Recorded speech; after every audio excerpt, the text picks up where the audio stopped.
Abdul, welcome to Penguin. Very nice to have you here. Thank you, Kaja. It's very delighted for me having me with you and your team as well. Good. Could you maybe start by introducing yourself? Thank you. Yes, I'm a professor here at the Western Norway University of Applied Science. I'm working in the Department of Business Administration.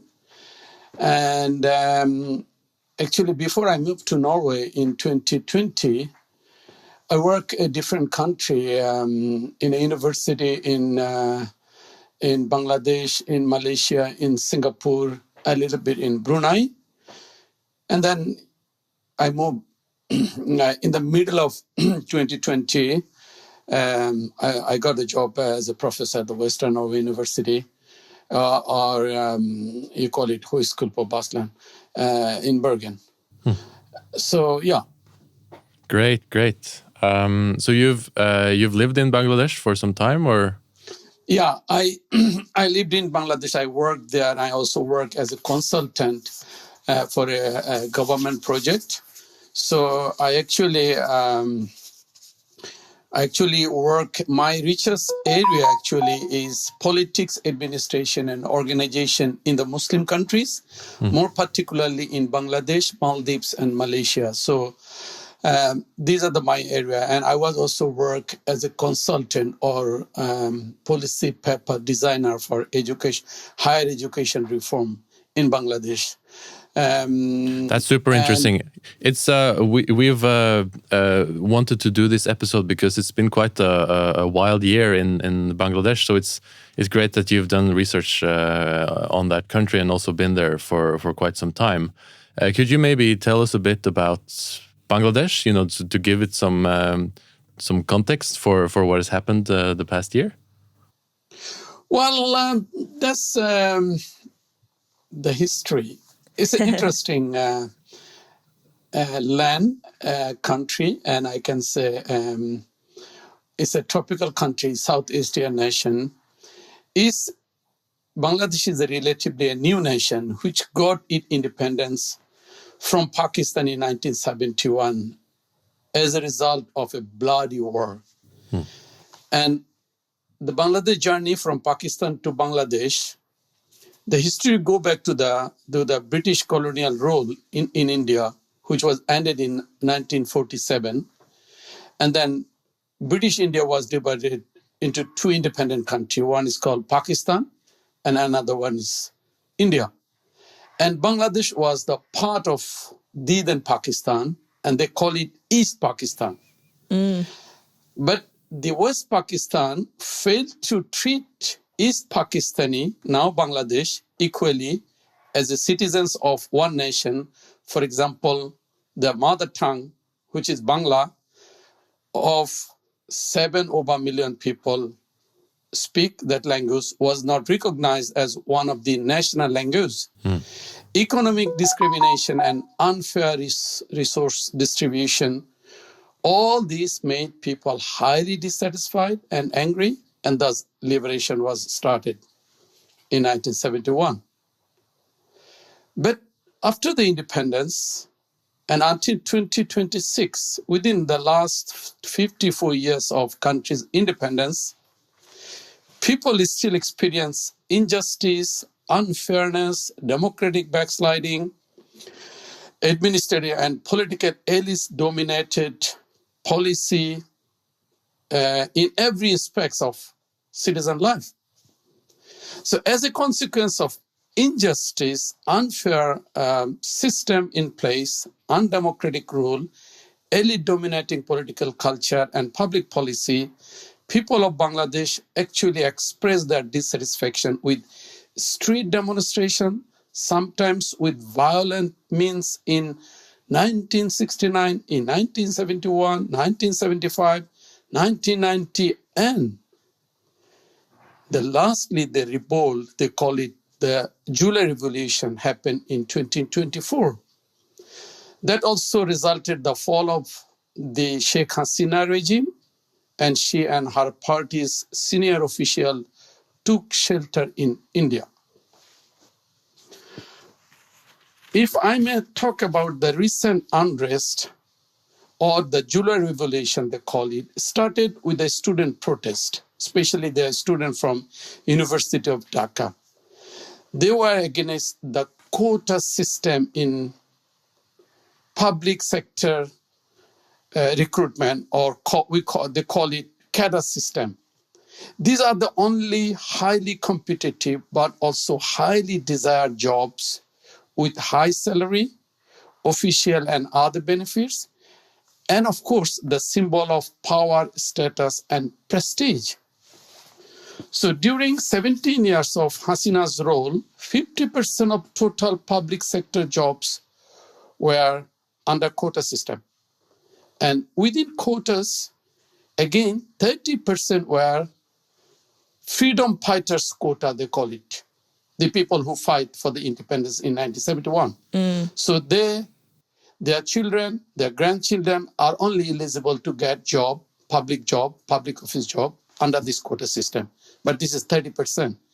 But this 30% quota was actually used by the Hasina regime, Sheikh Hasina regime or Awami League, to recruit party men in public offices, including police, judiciary, and civil services. So the student wanted this quota either to be removed completely or reduce it to a minimum percent, say 5%, so that general student without having the political identity or political affiliation with any political party can get the job with fair and competitive exam. Hasina regime once declared in the parliament to abolish this quota system, but then again took it back to the court or judiciary to restore it.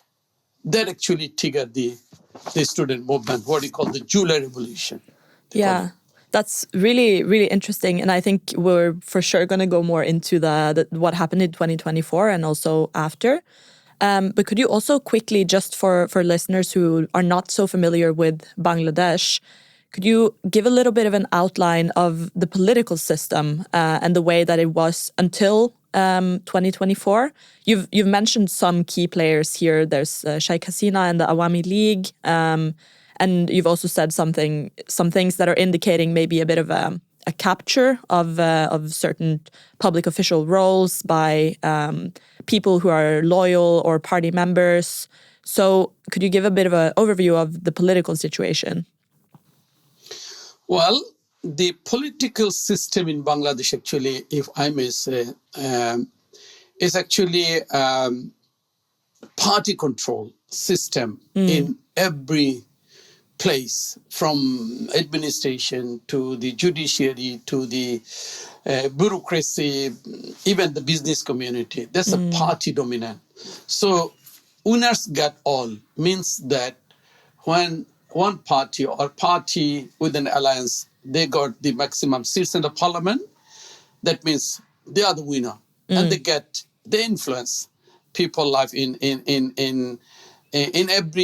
every way. For example, the Hasina tried to put back, which I mentioned, or reinstall the quota system through the rules of the loyal judiciary. Why they are loyal? Because under the quota system, the people who would be recruited in different civil service system, they would be party men, they would be party loyalists. So whenever there's something they cannot do, or because of the political pressure, they take it to the court, for example, or take it to the police to handle it. So the political unrest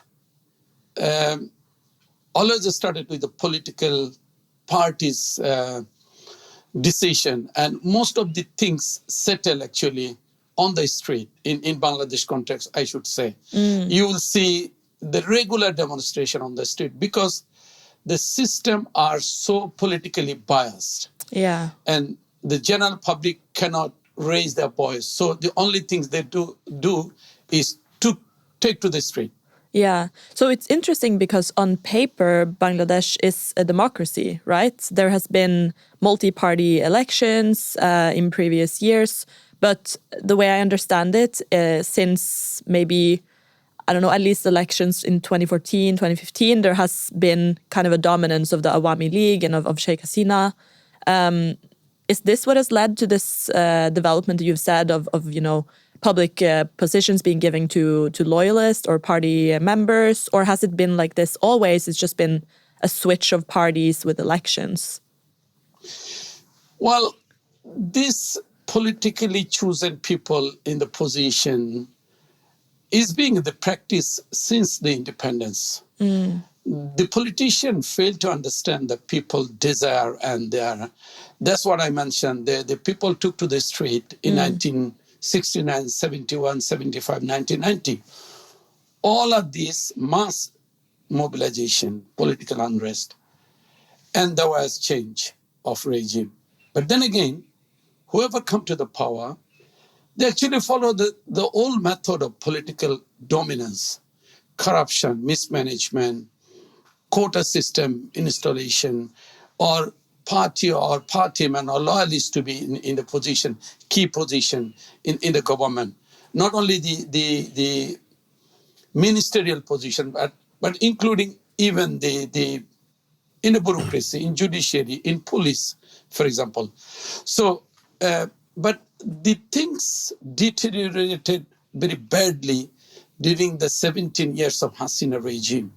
It was particularly a peculiar, or I should say the one they call is not democratic backsliding, but is democratic autocratization. Like there is a democracy, there is an election, but election is called between we and they, meaning that my party and my dummy candidate will only can compete. The other cannot. They will find ways and means so the opposition party cannot compete in the election, for example. It was actually started when the Hasina came to power in 2008, if I'm not mistaken. Yeah, 2009. Since then, she was just like so desperate to be in the power, and then some scholars even call it destroy all the basic institutions in the country, like election system or election commission, police administration, judiciary, civil military administration. All was like just like everybody said yes to the party, yes to the prime minister. So all are the prime minister's men. Okay. For example. Yeah, so it's very personalized, very party-centric, and there's been a dismantlement kind of the institutions and the democracy in general the last 15, 16, 17 years. But that brings us to what happened in 2024, because it's, as you say, in a place where there's no actual democratic accountability, the only way for the people to voice their concerns and to create change has been to go to the streets. Yes. But why was it different in 2024? And what actually happened? What has come out of this big revolts that happened in July? Well, 2024 is actually, they call it July Revolution or Monsoon Revolution, whatever they call it. It actually very unique type of political unrest and mass mobilization, even though there are mass mobilization before. The country history, last 54 years, there are 5, 6 major political mass mobilization, but this was unique. The reason being, after the Hasina tried to put back or reinstate the quota system through the use of loyal judiciary, students, particularly Dhaka University students, started violent demonstration and mass mobilization. Angry with all this party control system, people has no space for breathing. So the main opposition party were almost they cannot work. And one main opposition party now, today, the Jamaat Islami, their party was locked for 17 years. Oh. Their main leaders were hanged. And the main party, BNP, now in the power, they are most of the party men were in jail. So the main party were marginalized. so marginalized opposition party, they joined with the student against the rampant corruption, one-party system, party man in politics, administration, judiciary, and of course in police administration. So that's got the momentum. And that's called when everybody was marginalized and they have no other choice but to fight back. So they fight for 36 days. And with these 36 days of political unrest, mass protest, and with the killing of more than 1,400 students, according to the UN report, Hasina escaped to India. And all her top political leaders also left to India. And Nobel laureate Dr. Jonas took oath as the chief of non-partisan and interim government with a limited number of advisors chosen from mostly civil society, ex-member of the army and bureaucracy. They are mostly the non-political, or they are called non-political interim government. Okay, so this interim government was put in place after Sheikh Hasina and her top leaders were ousted. And what did they decide to do? They were led by Muhammad Yunus, who's like a famous economist, right? Yes. Actually, you see, after the fall of the Hasina regime, there was a power vacuum. You'd be surprised. I mean, there was no police on the police station. Every police station was burned. People, the police left the station, and young students, school boys and girls, they took the charge for traffic control on the street in Dhaka. Yeah, that's happened. Yeah, it was so huge revolt, and actually it was the police.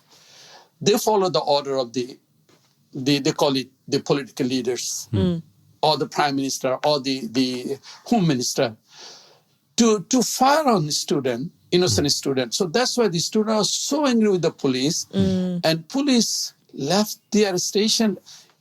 Entire country was without police few days. Wow.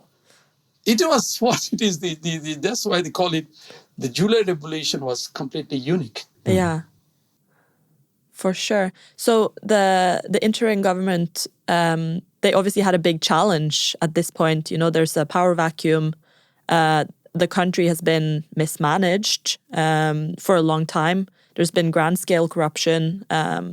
Probably a lot of it wasn't even really like uncovered. It was hard to say like what is the state of the economy, what is the state of the political system. So what was the next steps here? Well, actually, you see, Dr. Jonas, the Nobel laureate, Bangladesh was lucky in the sense, I should say. When this change happened, with a huge power vacuum, and Yunus was the only person have been chosen, and he agreed to take control or take charge of the country, and then rebuild it from scratch.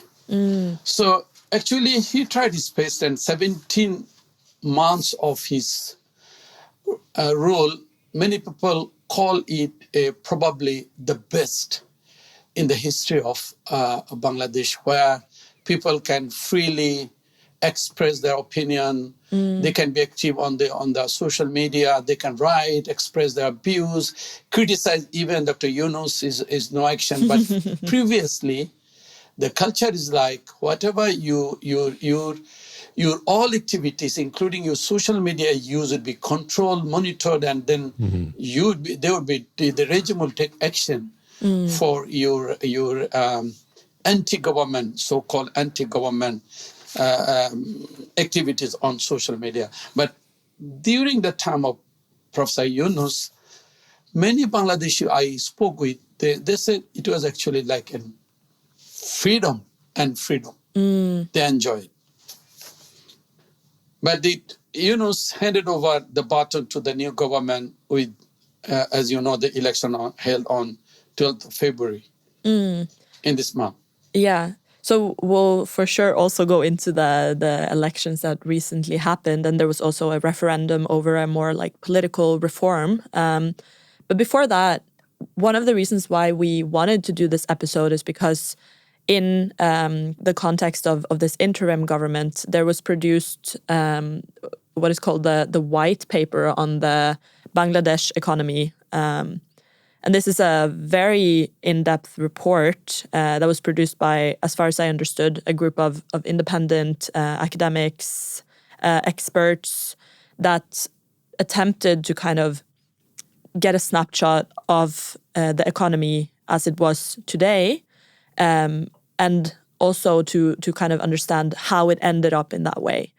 And I'm sure you can tell us more about this report, but from like the headlines, the way I understand it is that it's a quite hard-hitting diagnosis of an economy that is very, very shaped by corruption, financial mismanagement, huge sectors of the economy that have been kind of siphoned off or structured to just benefit elites and not the people. And it's kind of unique in this way, like getting such a wide picture of an economy with no shame in a way. Like there's no trying to hide terrible facts. It's just a cold, hard diagnosis of a country. What more can you tell us about this white paper and what it says?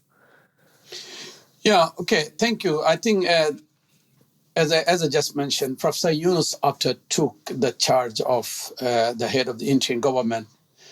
And once I remember he was giving a speech on TV and saying that every sector, everything I just touch on, I found it's broken, destroyed, completely destroyed. So one of them is economy. So he actually formed a few committees to suggest what has happened in the past, particularly the last 17 years of Hasina regime, and what can be done and how to fix it. So this white paper, he formed the committee for economy.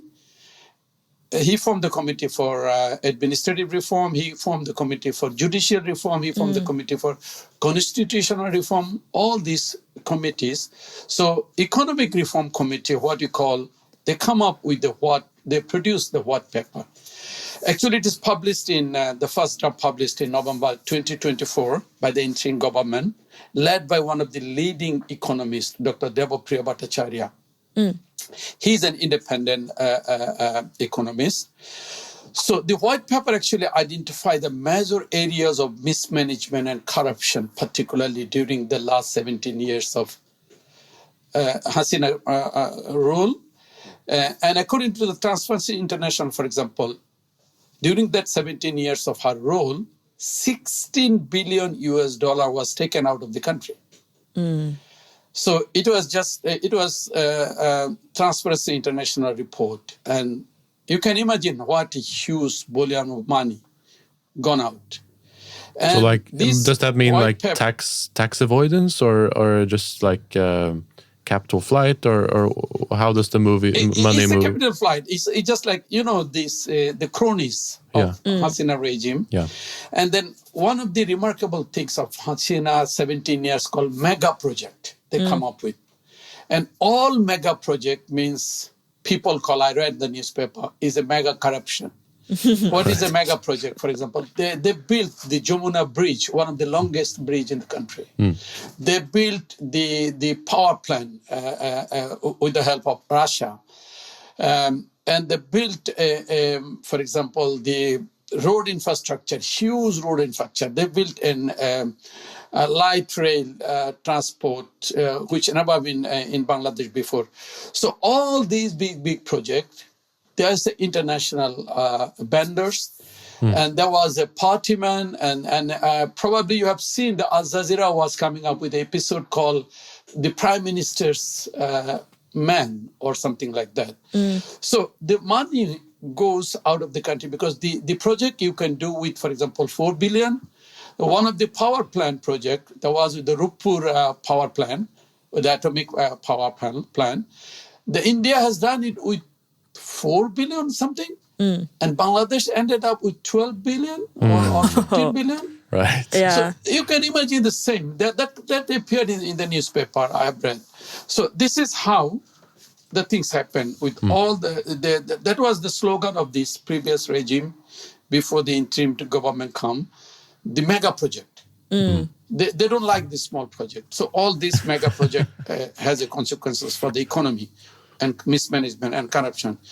So the white paper also says there are multi-level and multi-type corruption done by political and bureaucratic elites. And you know the interesting thing, after the Professor Yunus took the charge as the interim government head, he asked his cabinet or his advisors, they call it, to submit their economic report or economic status. They started with, so that they can see when they leave the office, they can again declare their asset, or they call it asset declaration. Okay. You know, his cabinet, his advisors, and he also asked the all top level bureaucrats to submit the asset declaration. But only his advisors, including him, they submitted. And they also submitted their asset declaration 2 days before they left the office, just before after the election, or day before the election. But the bureaucrat, they never ever submit the asset declaration, and they oppose it. And they said they will not do it. So you can see, this is called how the corruption happened. The bureaucrats are so powerful, and they do corruption with the help of political elite, like Hasina and her cabinet. Most of the cabinet members, they are now either they're outside the country or in the jail. But the issue, what I'm saying, the white paper actually tried to give a snapshot why this mismanagement happened, how this happened. If not the 100% clear picture, but there are some idea and information, and of course the rich information, I should say. But it also emphasized to implement necessary reforms to combat corruption and mismanagement, while laying the groundwork for a robust medium and long-term agenda in public finance management by preparing a credible fiscal framework, including reform of National Board of Revenue, which is actually this National Board of Revenue called NBR is actually the limelight, or I should say, the source of revenue collection. So like this is the heart of administration economy of the country. Yeah. And one more thing to add, according to the UN, Bangladesh set to graduate from the least developed country or LDC category in November 2026 this year. But considering the economic and political mismanagement, corruption and challenges, so the current status is uncomfortable, and the newly elected government they got power. They decided to keep it hold for next 2 years. Okay. Because I also found something else in the white paper that I found to be very interesting, which relates to this, development trajectory, connections with international donors, which is that there's a lot of evidence that a lot of public figures and public data was kind of politically decided or manipulated to attempt to showcase a better trajectory or growth, economic growth in Bangladesh than what was maybe actually happening on the ground. And I mean, this is not really a question, it's more of a reflection, because this also reflects quite badly on the international donors and the organizations that were involved with, providing financial support, providing expertise to aid Bangladesh in its kind of development, economic development. Because clearly, if these figures were manipulated, then a lot of actors were giving quite a lot of money to a country based on false premises, and there was probably not enough due diligence done from international institutions and other donors. So it's showing that, you know, there's such a widespread miscommunication, manipulation of the state of the economy, where, you know, it looks good on paper, donors are willing to invest, or willing to give money, but in the end, like, people are suffering. The only ones who benefited from this supposed economic growth were elites, but the people were not really, you know, getting out of poverty or receiving public services. So this was very, I don't know, I think it's very important that this also came to light from the white paper. Yeah, I think what you mentioned about this credible data or information, actually this is correct. In Bangladesh, whatever the national statistics or data from the government source, there is a huge doubt, and actually they manipulate according to some reports or some credible international researches.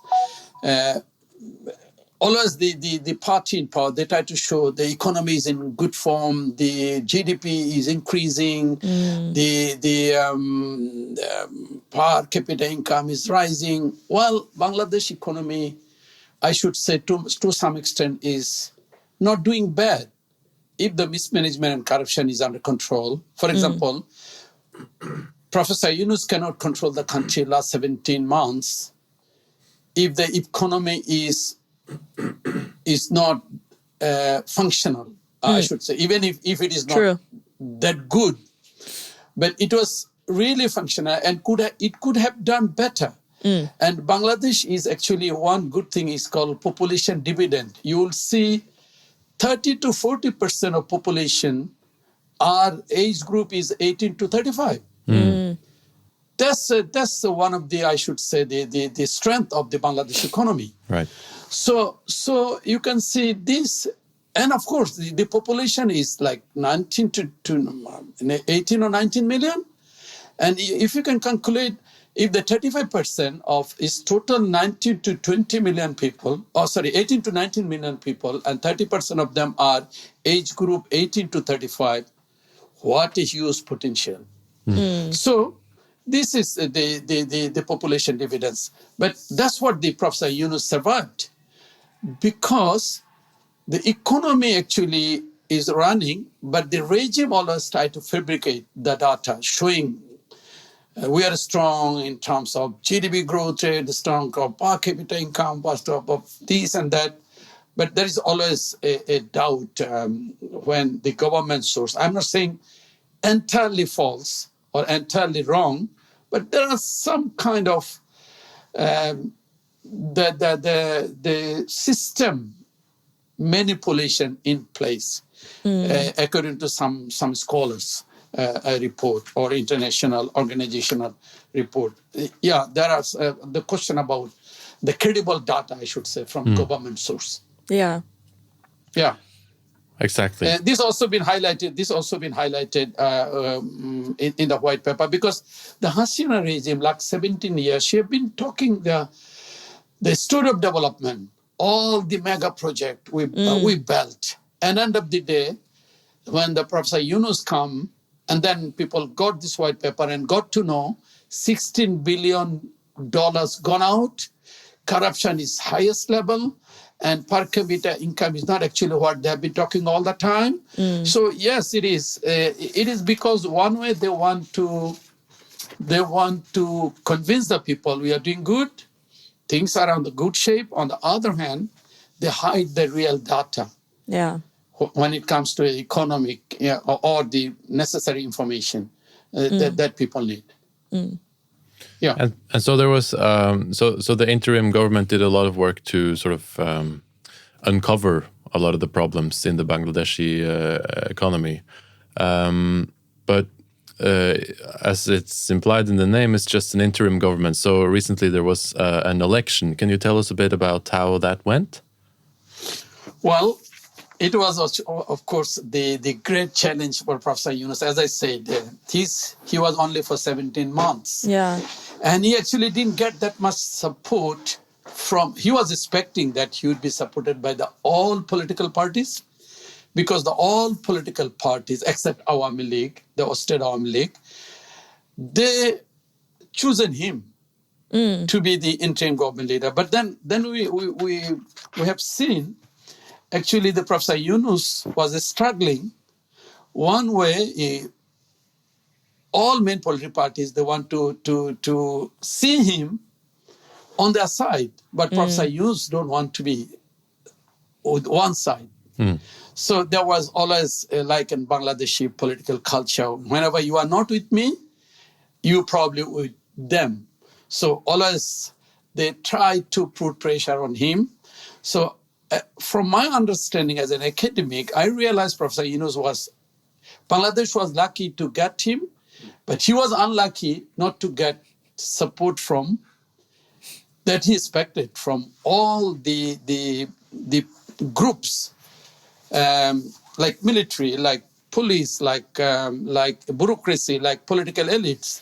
So he ran the country with his own ability and his network, and his international networking probably helped him to move on with this challenging election, because election in Bangladesh is actually winner takes all. Yes. It's not the proportional representation. So everybody is desperate. Everybody put tremendous pressure on to create a condition that help them or that can give them an added advantage. But on the other hand, if you want to conduct an election with a fair play, or call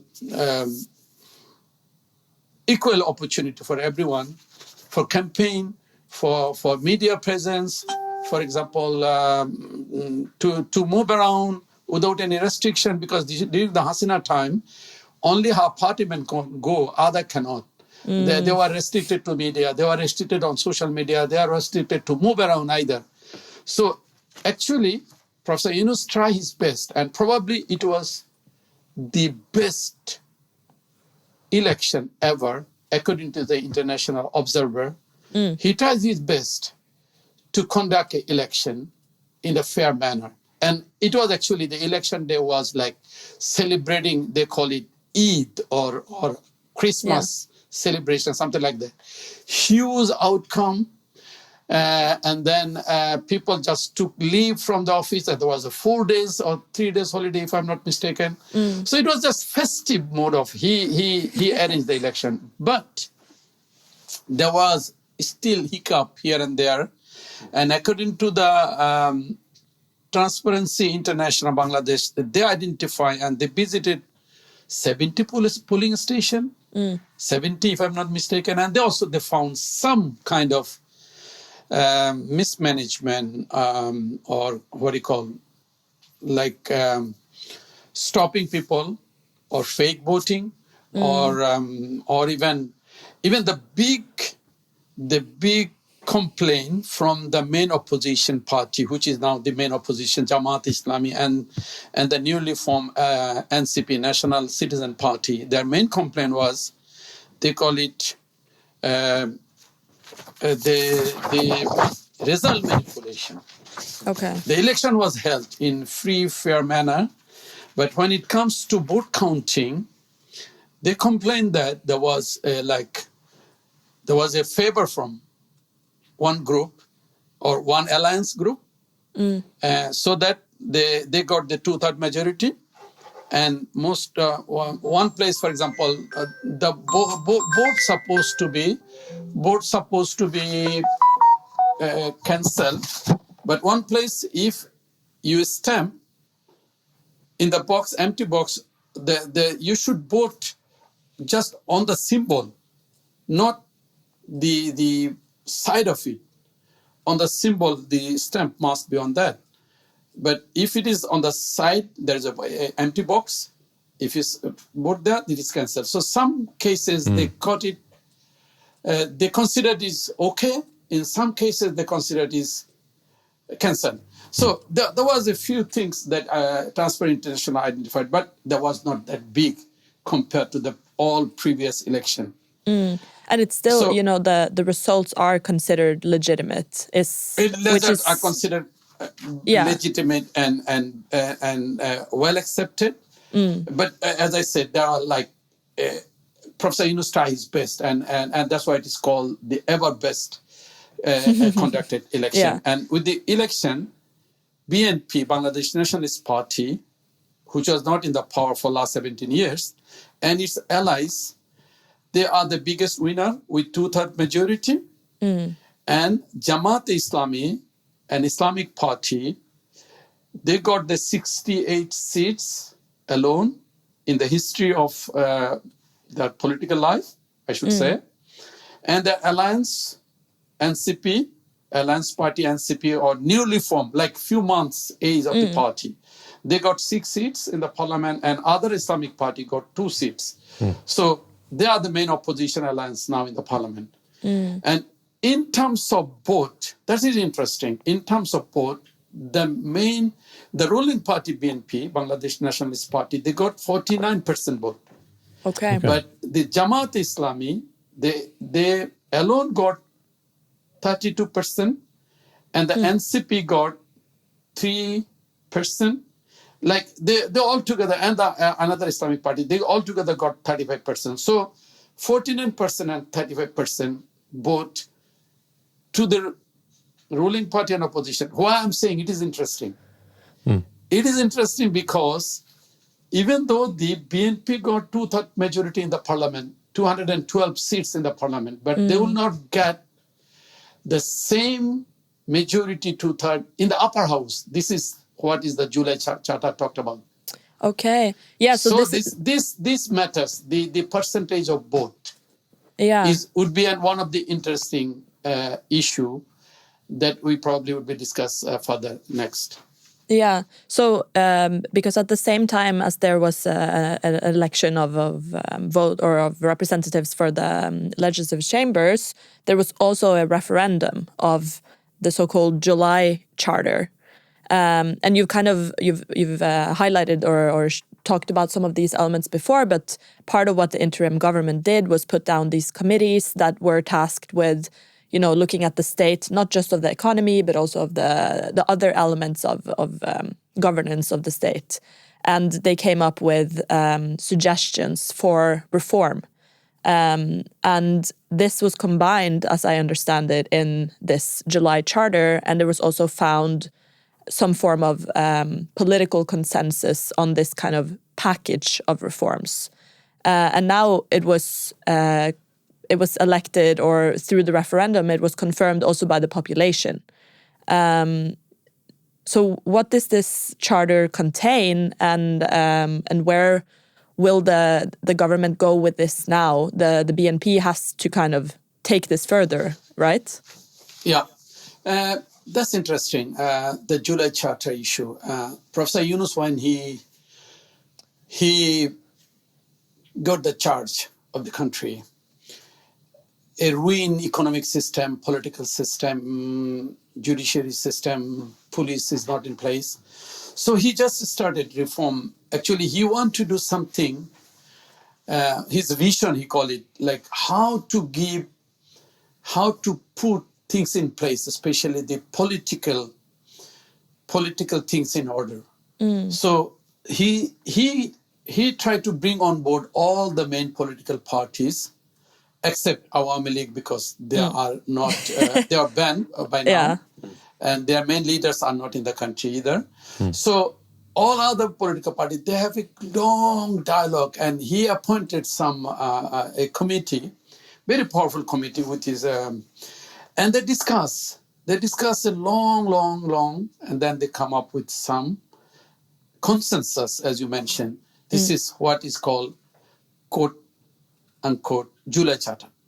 So July Charter, actually, what is it? It is actually the things that gave advantage to the Awami League to be in the power for last 17 years without credible election, for example, or using the all institution. So one of the things that was included in the July Charter was to bring back the caretaker government, meaning that election cannot be conducted, general election, because in Bangladesh, when the political party, they are in power, when Hasina or Awami League in power, they were always try to manipulate and they win and then they got 2/3 majority or they, like in a comfortable situation.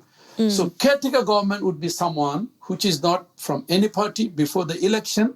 3 months before, the party in power will resign and then non-political caretaker will take charge. So this is called caretaker government. Okay. So the July Charter bring back that, they recommended that this caretaker government system, it was in place, but Sheikh Hasina, they abolished it. So they want to bring it back again.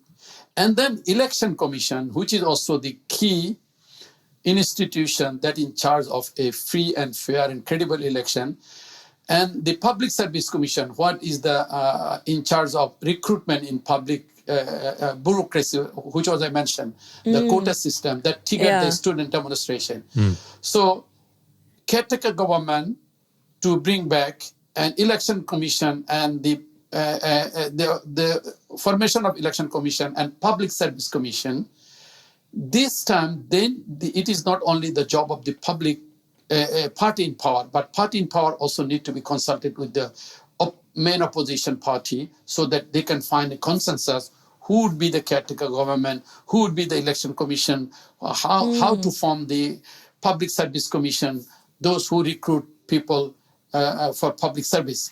So all this would not be only the ruling party job, but the ruling party would be compelled to consult with opposition. So there will be some kind of balance.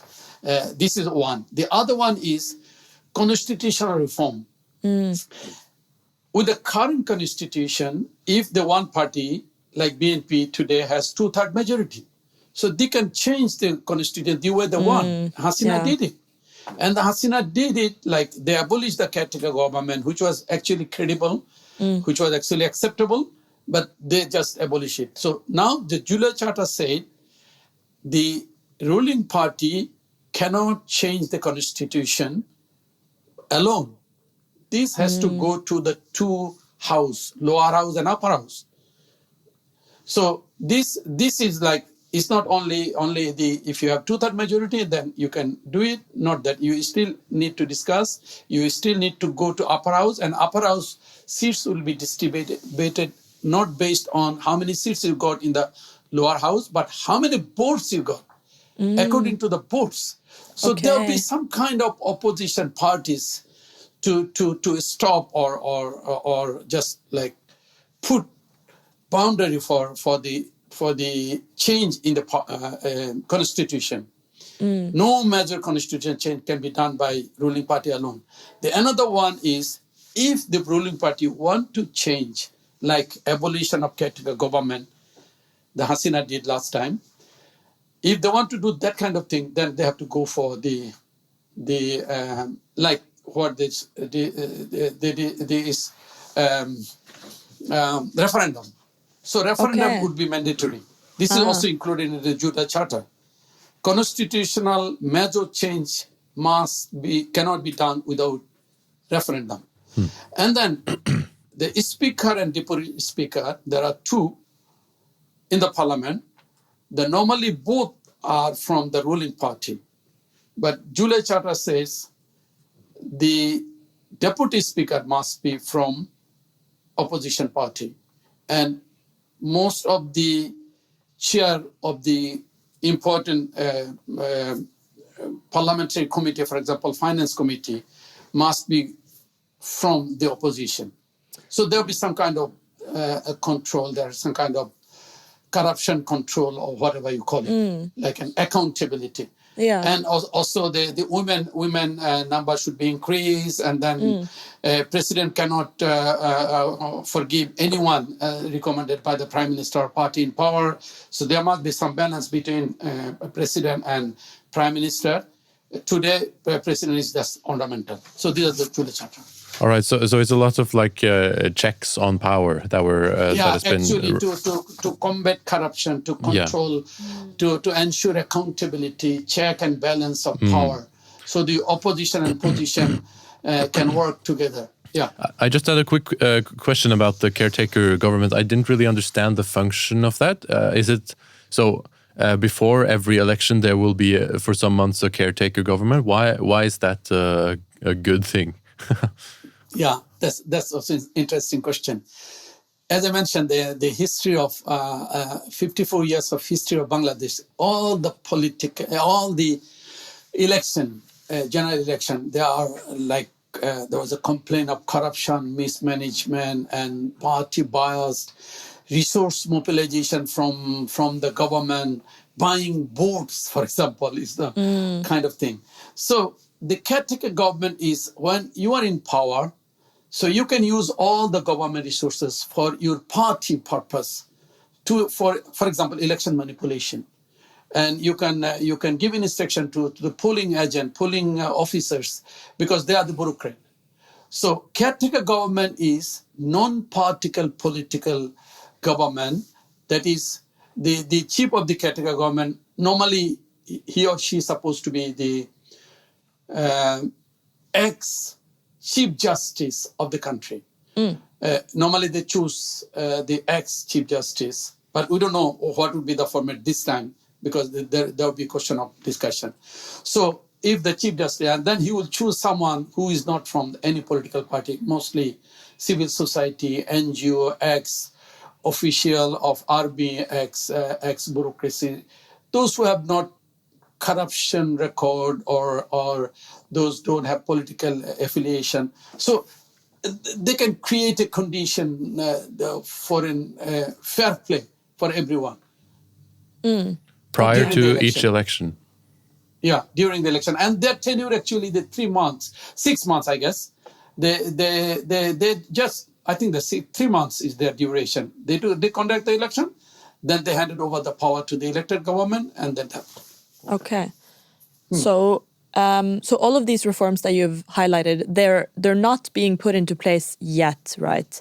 There's been some sort of political consensus about this prior to the election, but now that there is a government and there is a clear majority in the parliament, they need to start implementing these reforms. Do you think this is going to happen? Like, what do you see for the future here of Bangladesh?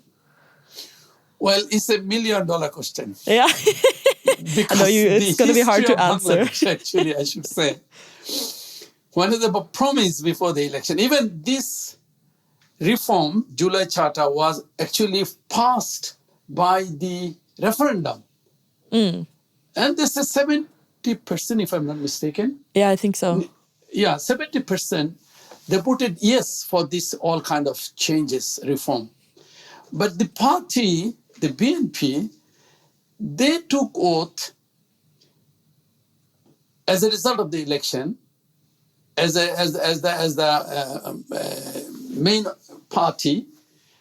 They're supposed to, after this election, they're supposed to 2 oaths. 1 oath as a member of parliament, and the 1 oath as a member of constitutional reform or July Charter. But the BNP, the very first day, they took the oath only for a member of parliament.